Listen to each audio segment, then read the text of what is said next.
Hi, second graders. Miss Shannon here to introduce our comprehension skill of the week.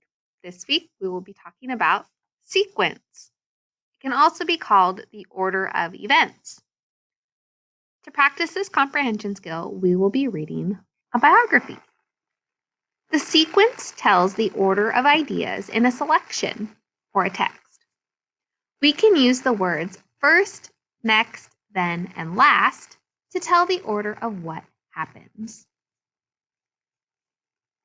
We can use sequencing to understand how events are connected. Each event follows another in an order that makes sense. So, for example, when we are reading biographies, typically the order of events goes in the order of the person's life, from when they are young until they are older. It follows an order that makes sense. To understand the sequence in a selection, you can think about the events the author tells at the beginning, the middle, and the end of the selection. You can look for sequence words such as first, next, then, and last to help you understand when events happen. So we can be on the lookout for those words as we read our stories this week. You will need your Turn Practice book, page 223 through 225. I have mine right here. So go ahead and pause this video if you need to find your book and open to that page. Okay. So we are going to read a biography about Dr. Elizabeth Blackwell.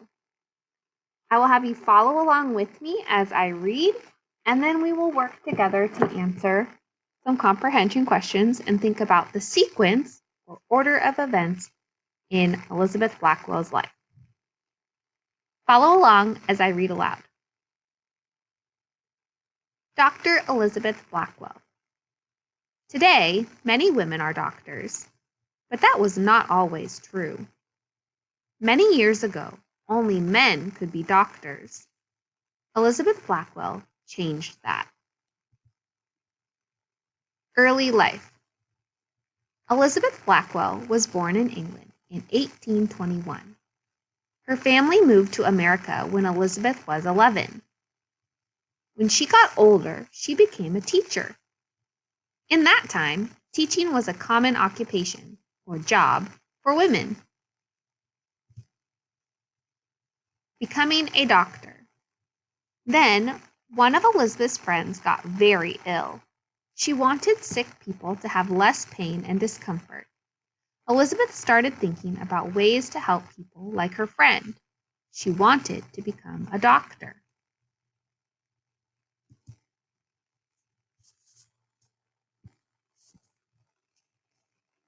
Elizabeth talked to men doctors who told her that women could not go to medical school. Elizabeth did not agree or accept that. She tried to get into a number of medical schools. She did not give up.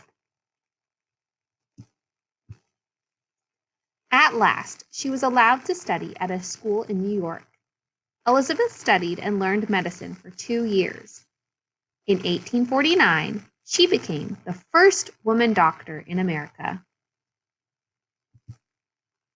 A few years later, Elizabeth opened her own medical office in New York City. She asked 2 other women doctors to join her practice. One of these doctors was her sister, Emily. The doctors took care of sick women and children. They also ran a school to train or teach other women as doctors. Elizabeth Blackwell helped people her whole life. She opened the door for women doctors. Okay, second graders, now that we have read the story once through, we are going to look at the comprehension questions and think about the sequence or the order of events in Elizabeth Blackwell's life. You can see that the 3 questions ask what happened first in Elizabeth Blackwell's life, what happened next, and what happened last. So together we're going to go back into the text and search for the correct order of events.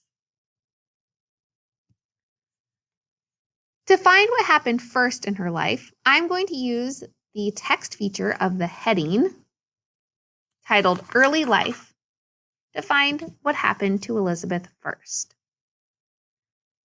I saw that she was born in England and moved to America, and that her first job was a teacher.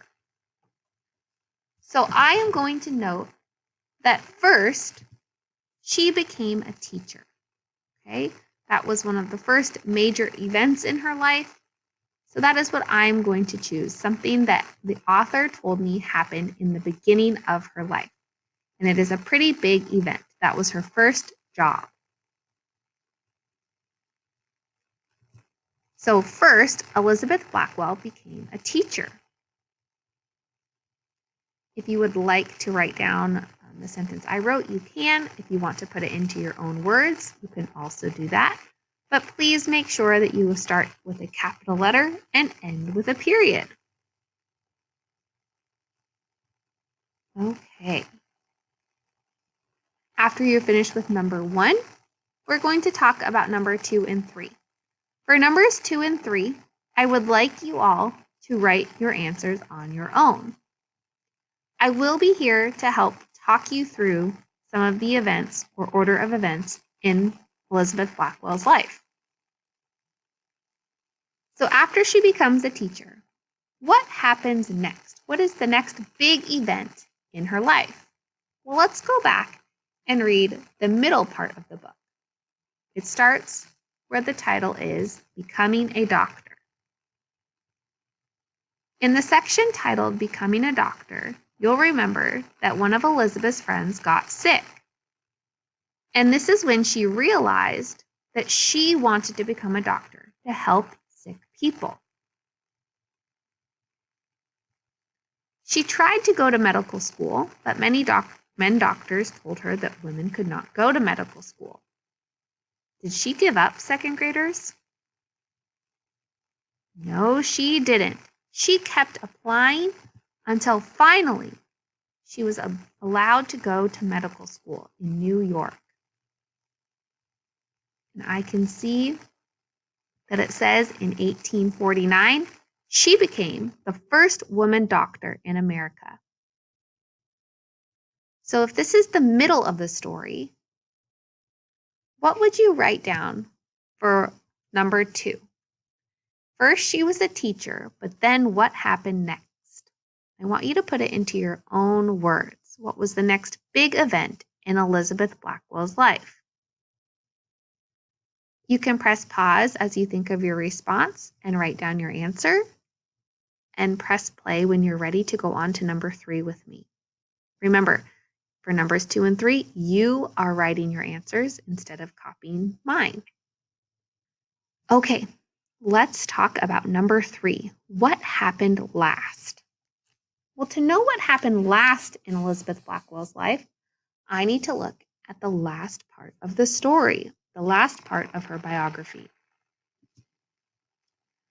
It says, a few years later, Elizabeth opened her own medical office in New York City.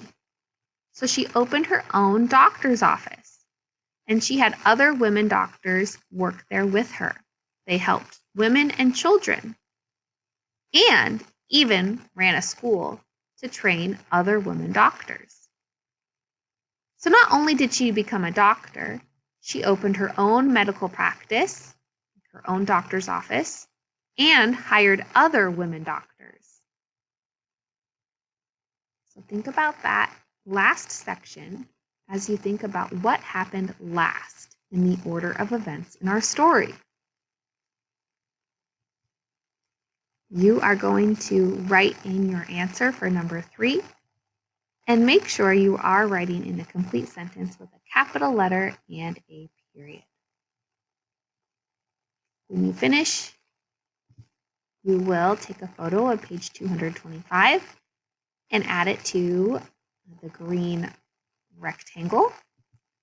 Or if your camera is not working and you would rather type it, you can use the typing option on the final slide. Thank you for working, second graders, on our comprehension skill of sequencing, thinking about the events that happen in our book in order. Have a great afternoon.